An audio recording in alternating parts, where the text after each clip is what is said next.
Welcome, trainers, to the PokéSphere. We're your destination for in-depth Pokemon news, community discussions, and editorial content. We're passionate about this franchise, and we're here to share our insights and connect with fellow fans. So let's talk Nintendo.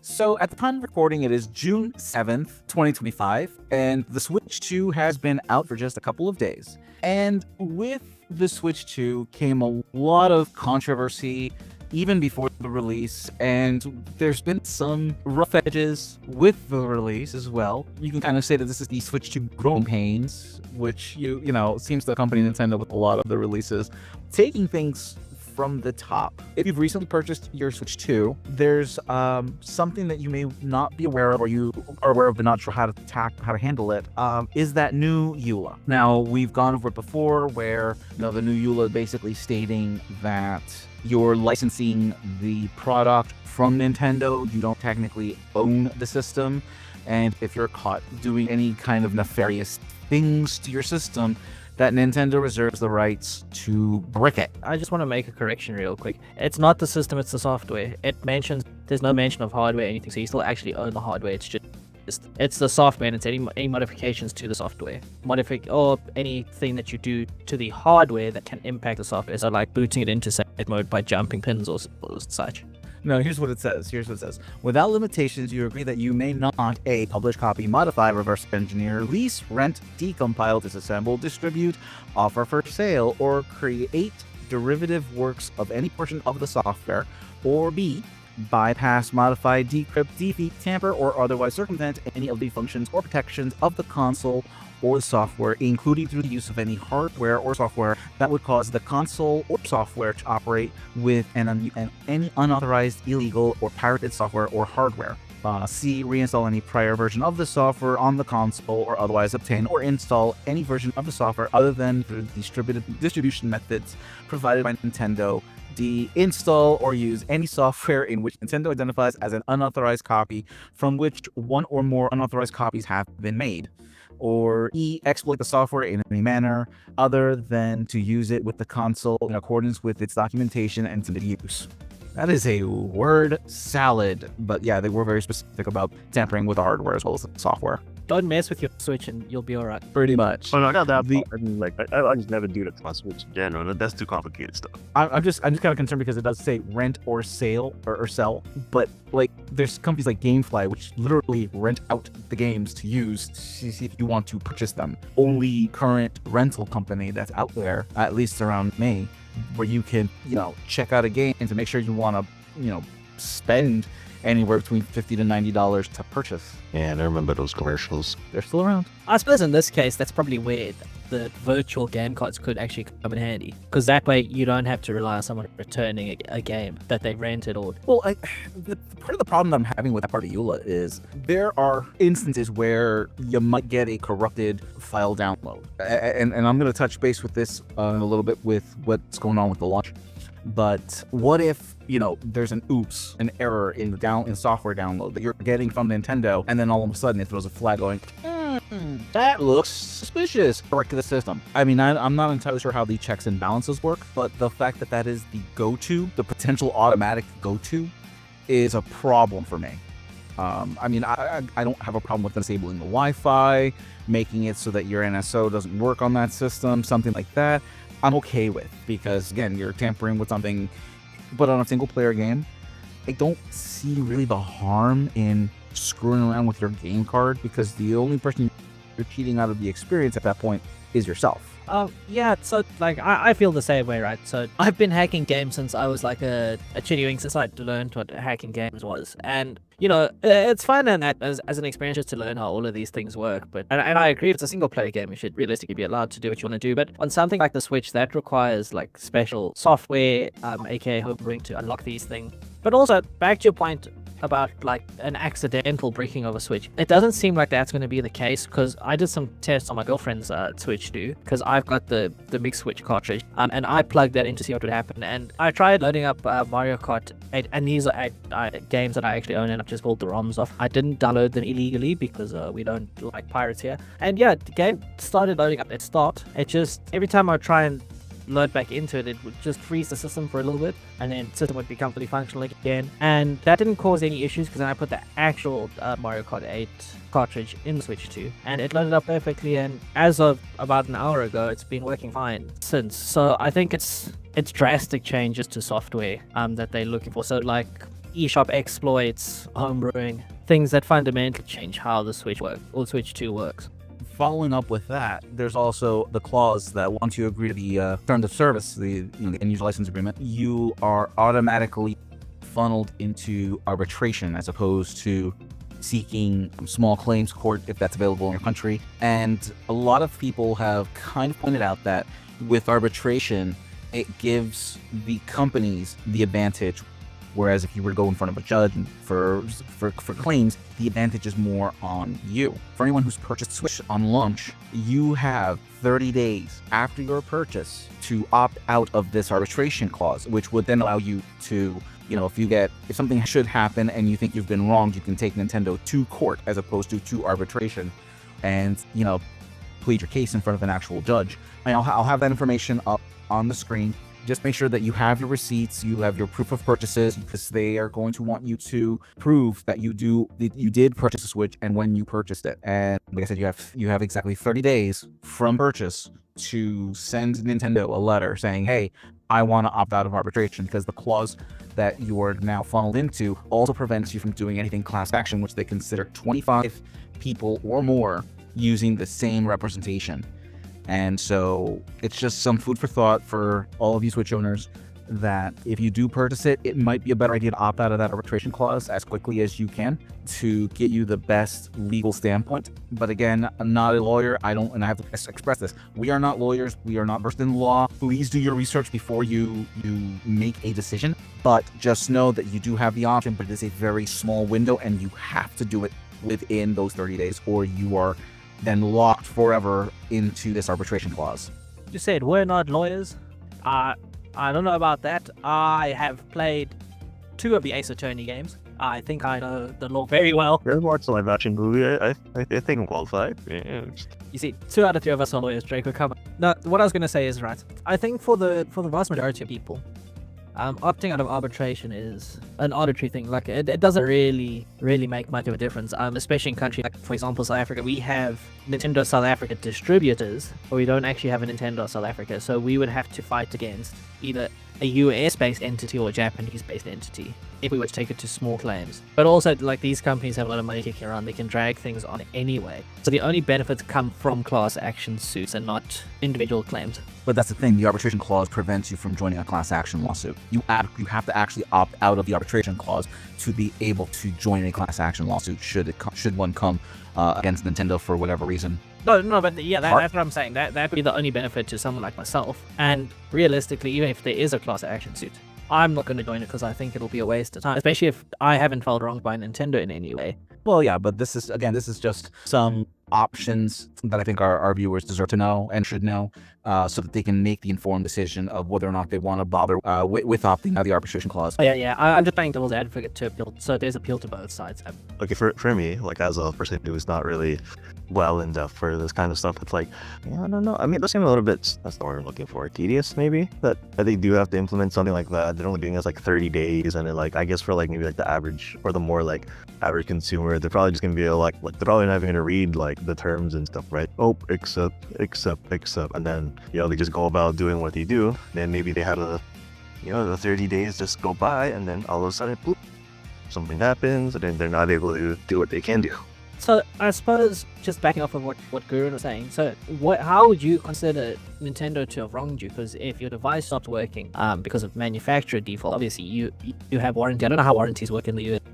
In South Africa, we automatically get warranty. It could be, depending on what the product is, it could be 1 month to 1 year, even longer. Again, it's just product dependent. And obviously, if you can prove that it's not user cause, you get a replacement. Well, so outside of that, what would constitute being wronged by Nintendo? Well, for example, the Joy-Con drift issue. That's been an issue, and allegedly that's going to continue to still be an issue, apparently. And so, if Nintendo is producing faulty equipment that we're spending money on that they know is faulty and they have made no changes to fix the issue, that could be considered a way wrong, because these Joy-Cons are not cheap at all.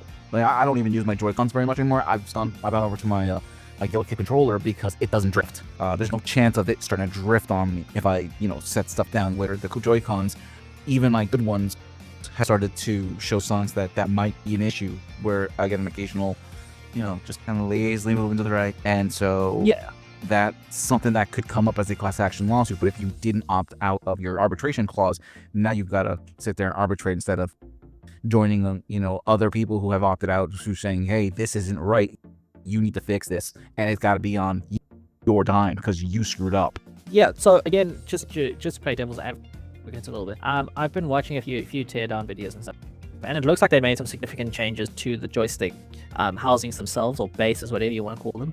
So the graphite's almost always going to contact, although it might cause it to wear quicker. That's only a test of time. I mean, all video game companies have controllers that do drift to an extent. Unfortunately, I think in Nintendo's case, they can't actually put Hall effect sensors or Hall effect joysticks in the Switch 2 Joy-Cons because of the magnets that attach it to the actual main body of the Switch 2. Yeah, that's what I heard. Which I feel like is a very poor compromise. Nobody needed the magnets. I mean, okay, they do seem a lot better than Rails, but I feel like they could have implemented a different technology and then just had like Hall effect triggers, Hall effect joysticks that really go pedal to the metal, especially for a console as expensive as this one. Moving from there, we've had to deal with, there was the issue that people were not too thrilled with the game key cards, although it just really feels like digital download with extra steps. And full disclosure, I've still yet to see anyone utilize the game key cards and seeing how they were jumping between two different systems. And at the time of recording, it looks like Cyberpunk is the only third-party game that has opted to fully use the cartridge and not use it as a game key.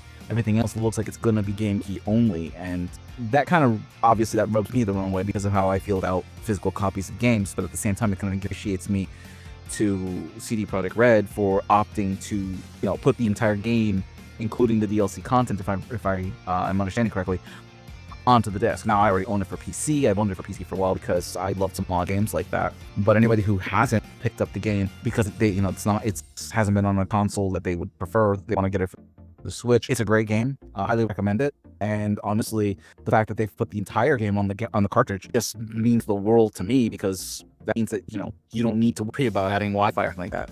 Definitely a game I was looking at. I think the new Rune Factory game is, I don't know if that's considered third party. I think it is, right? I think that one's also on the card as well, the new Switch 2 card. But I guess they do technically have like a Switch 1 edition as well, so there's that as well. But I think that was the other game besides Cyberpunk. But everything else, like from what I would have wanted, Bravely Default Flying Fairy, the Yakuza 0, it is kind of weird that they're all on key cards, especially for like games that are supposedly smaller, right, in terms of like potential file size. So yeah, it is kind of a letdown. Like a lot of them are on digital key cards. I mean, I think someone showed like what a digital keycard looks like. Yeah, it looks exactly the same as a regular cartridge. I was expecting it to be like some weird, like, oh, it's just gonna be like this block that's just like, oh, you just insert it inside, and it's just like nothing fancy or anything on there. The only difference is that like physical differences that you see is, I think the key cards on the actual boxes have a white block at the bottom that just says like, not the actual game, this is just a key card. I think that's gonna cause a lot of outrage, because like if you're in a rush, let's say you're a parent, Christmas Eve or whatever, the night before your kid's birthday, you're on your way home, you're like, oh, my kid wanted this, let me go to the shop, see if I can pick it up, and you see it, you grab it in a rush, you're not going to notice that it's not an actual game, especially in areas where internet isn't the greatest, or some people might not have Wi-Fi, although it seems like an impossibility these days, but it does still happen. I think that's one of my biggest complaints is that, if you don't have good Wi-Fi or good internet where you're at, as weird as it sounds to say in this day and age, but it's true, it's out there, you're screwed. So like, why would you want to drop money on a Nintendo system if you have to download something or you need internet connection to play something and your internet is practically non-existent? I think how it's going to work is it's going to be similar to just like a digital game. You need to be connected to the internet the first time you boot it up, just so it can authenticate everything, and then after that it's just gonna act as normal. But what I do want to say is, Cyberpunk being on a game card, an actual game card, not a key card, it sort of makes sense, right? It wouldn't make sense for them not to be on an actual game card, because Cyberpunk itself was only like 70 gigabytes, and the key cards can hold I think 64. So compressing that isn't too much of an issue. But if you're looking at games like some of the Call of Duty titles are massive. I mean, I don't know if it's Modern Warfare or Black Ops. It's like 300 gigs. Like you would never be able to fit that on an actual game card. You could only fit that, or you could only have that on a key card, because to compress that down from the however much it is, we'll just say 300 gigs for example, 64, you're losing a lot of quality, more potential for bugs, and having to rework and add extra time into the game that's already been finished. And realistically, like if it gets launched on the Switch too, it's not really gonna make much of a dent if it's sold well already.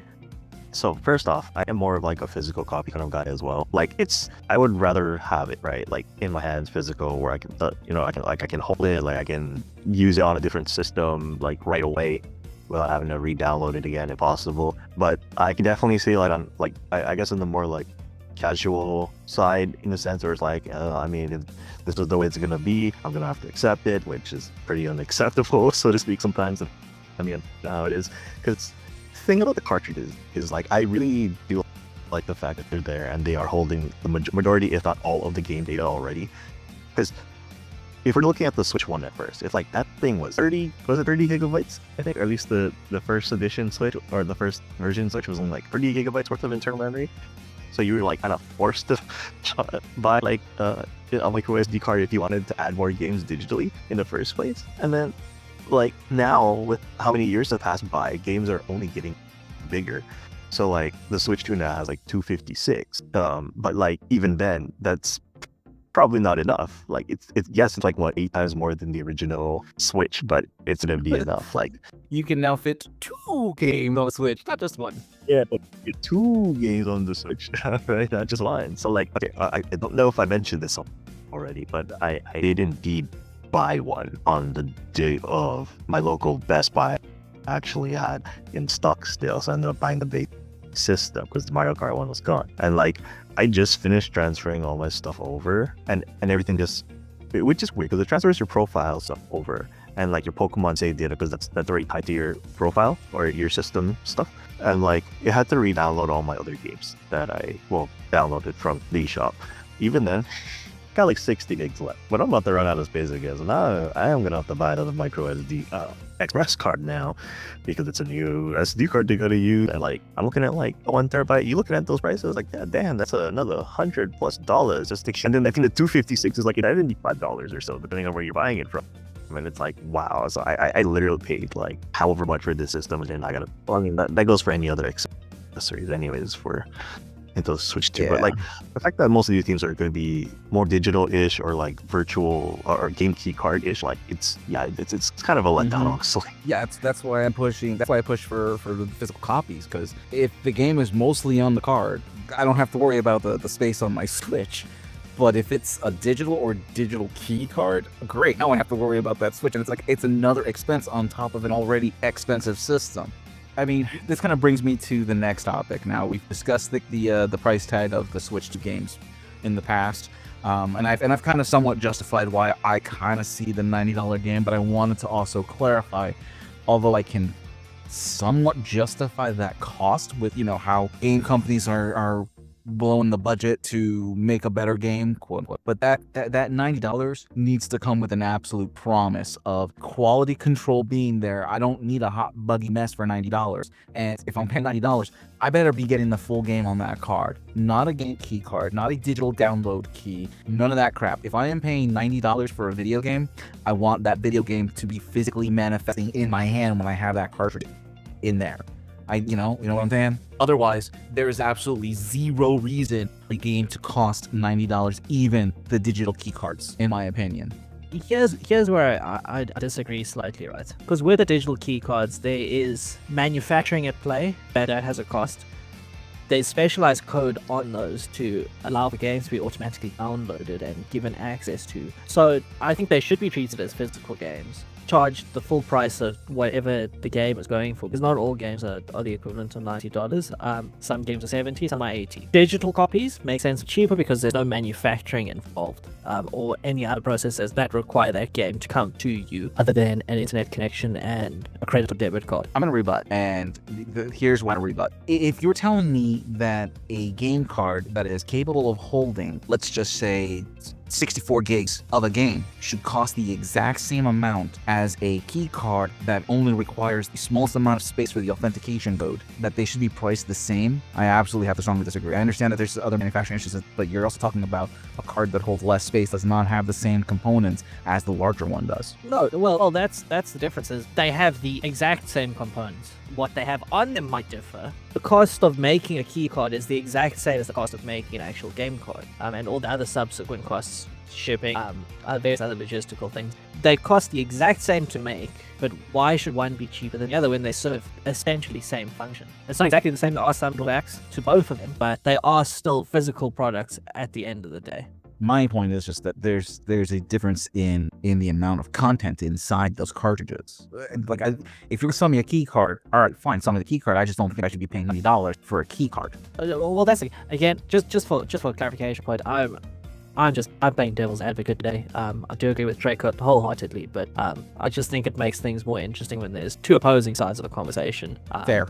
From what I'm getting from the conversations, if these cards are exactly the same, but one of them has the full content, one of them doesn't, it's more like I might as well just get the digital download directly from the eShop at this point compared to buying the card. At least I feel like I have the full game on me already. At least that's going off of like my feeling. But other than that, like, I do see the point. It's like, man, like, I want to say if it's like the exact same game and one of them is a virtual keycard and one of them has that stuff, it's like, oh, okay. I don't know how I can justify spending the exact same amount, honestly. It is kind of weird that they do have to do something like this. Like, I don't know what Nintendo was thinking. I think if what the people, the creators were saying is true about the whole options thing, like, oh, here are your options. You either go straight for the 64 key card or you go for like the key card or the game key card. Then, you know, I'm assuming these companies want to choose like the cheaper option so that they can make more money. I guess from our standpoint, it's like, how much do these like 64 cards even cost? Because if the companies aren't even doing like the 32 or like the 16 on the Switch 1, like, what's stopping them from doing that? Like, is it really that much more expensive, or are they trying to get like cheap their way out of it or something? Personally, I think it's just cost effective because, you know, if you look at it, we've got 1 terabyte micro SD cards, and, you know, those are used in things like Raspberry Pis for emulation machines, and that's essentially just a stripped down version of what a Switch is. It's a card that loads custom software, it's got games on it, and it boots basically into that software. So I do feel like they could make bigger game cards, but they're just trying to maximize profits. So moving into the actual launch time, one of the things that I also found out, heard about, was that people who bought the digital bundle of the Switch 2 with Mario Kart had apparently, and this kind of leads back to my previous point about, hey, something looks fishy about this download. There were people who couldn't even download the Mario Kart World game. When they entered the code to download it, they were basically told, sorry, it's been used, you can't download this game. And that had to have pissed people off. So there were actually 2 bugs that came around because of that. So it was one was telling them that the code had already been used, and there was one telling them that the code was unavailable. And apparently that came about because if you bought the digital bundle, Nintendo hadn't set Mario Kart to release until a certain time. However, which is the weird part, is if you had the physical copy, it would work out the box. Haha, another plus for having a physical copy over a digital copy. Yeah, it was wild when I heard about that. It sucks that had to happen, and I'm hoping that Nintendo addresses that issue if they haven't already by the time this comes out. Because, I mean, you had people online all day long. I know someone who was at a Best Buy. They were like number 3 in the line, and they were there all day long just to get a Switch 2. And it would truly, absolutely suck if the one game they got, because it was bundled with the system, and they couldn't even play it after spending all day waiting for that midnight release. But you know what's worse than having a Switch 2 and not being able to play the game that came inside of it because of an oops on Nintendo's part? Is getting home with your Switch 2 and not being able to play anything on the Switch 2 because of an oops thanks to the company that sold it to you. Because apparently there was a GameStop in New York that stapled the receipts to the box of the Switch 2 for, I think it was the pre-orders, and where they chose to staple the receipt just so happened to be right where the screen was facing out, which part of me is like, thinks, why the hell would Nintendo pack the Switch 2 with the screen facing out when you want it facing the other way to make sure that the screen remains intact should it get dropped? And number 2, who in their right mind staples a receipt to a box. I mean, tape everywhere. I don't know. This was recorded by Wario64 on Twitter. Yeah, GameStop shares are about to drop again just because of that. Wow. Well, mind you, it was only the one store, and GameStop did go on X, on social media, and basically said, hey, look, we are going to replace all of those switches that were damaged. We were apologizing for the issue with that store. We've confiscated the staplers. That was the funniest one, is staplers have been confiscated. You know, it sucks for the consumers that had that happen. I do feel really bad for the people who did spend the money on that, but at the same time, I kind of see the humor. I do see the humor and the humor. I mean, we spent the last quite a bit just kind of digging pretty hard on Nintendo and the Switch 2 on its launch and everything leading up to the launch. And I don't want to end up on a negative downturn on this, because again, the Switch 2, there's a lot of potential there, and I know that Nintendo's doing questionable things. I'm not even gonna attempt to defend what they're doing.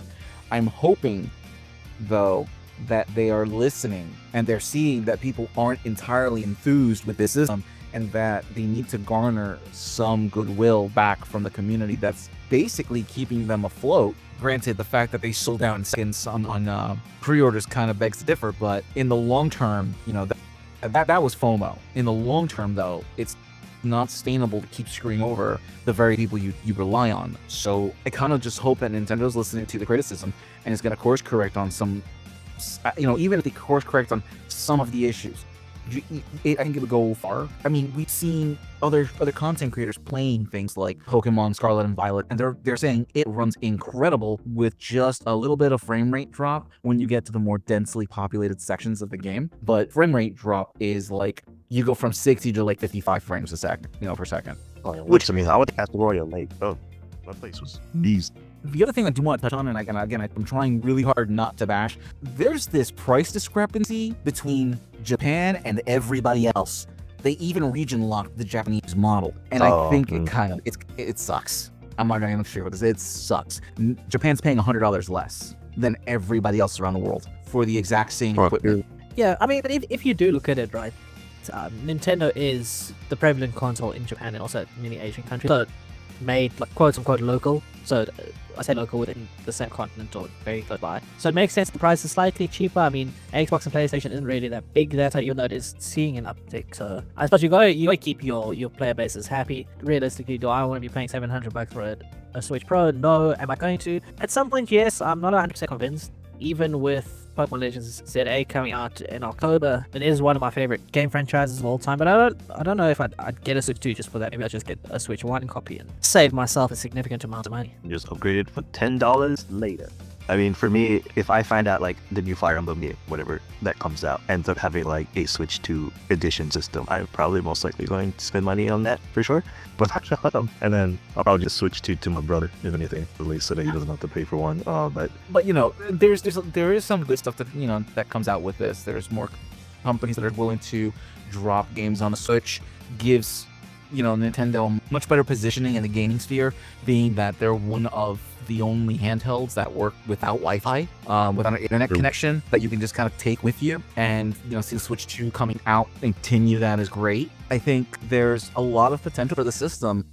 I just kind of hope that Nintendo does course correct in the near future. And if we're trying not to end things on like a bad note, I think the system is great. Like the whole fact that Nintendo came up with this concept with the Switch 1 being a portable that is also a home console was such a great idea. I was also skeptical at first too, because I didn't buy it until like a couple months after the release, or in terms of the Switch 1. And like with this, I still also agree that I kind of want to consider this more of like a Switch Pro than a Switch 2. It runs wonders. Holding it in my hand, it is a big bugger. It is so much bigger in my hands compared to like the regular Switch 1. It runs smoothly. It runs through my capture card like at that. Well, I guess in this case, I think I have it set up for 1080p 60 FPS. And everything looks amazing.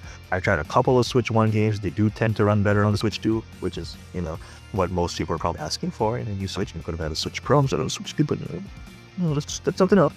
I will appreciate the fact that Nintendo did announce free upgrade versions for certain games on the Switch. That's definitely a good step forward. Would help people want to pick up the Switch 2, especially with the way that the system proliferates games from one console to another. So at the very least, that's a good step in the right direction. Just want to see Nintendo kind of take the criticism that they're getting hit with and make those adjustments in the next couple of months. Hopefully we'll see some adjustments, some positive adjustments, and we'll be all playing Switch 2 Pokemon games in the near future. But as of right now, I can't even afford to pick up a Switch 2 because I just, recently moved. So we're still in the process of picking things up that we need, and I've got to prioritize them right now. Switch 2 is just not in the budget. It is quite pricey. I mean, not too much different from other consoles, although you've got people like Xbox increasing their prices. PlayStation supposedly is planning to decrease their prices, but the Switch itself, we're in very unprecedented waters because Nintendo have always done their own thing. It was always Xbox, PlayStation, and then these guys in the corner. And although there have been some overlaps in terms of third-party games, for example, Star Wars: The Force Unleashed was on, I think, PSP, Xbox, PlayStation, and Nintendo DS. But the games vary significantly, like between the normal console version and the Nintendo versions. And I think with the uptick we're seeing now in handheld consoles, I mean, we've got the Leap, ROG Ally X, our new Legion Go S, to sort of enter this specific space. I think they're finding it difficult, and I think they are going to find it difficult for quite a long time. As we know, Nintendo does or can take quite a while to adapt to things, but here's hope that they actually do listen and actually fix what can be fixed in the short run, and for things that can't be fixed or might take longer, look at how they can better implement them in the future, or even with a further iteration of the Switch 2, maybe, for example, if an OLED version comes out, which probably guaranteed that one will come out. So it's exciting, it's scary, it's nerve-wracking, and very, very uncertain. Hashtag drop the price. Coming from the man who's already bought one. I bought the Switch. And with that brings the episode to an end. Let us know what your thoughts are on the Switch 2 launch. Do you have any concerns, any questions? Did you pick one up? Let us know what your thoughts are on the system in itself. And as always, See you in the next video.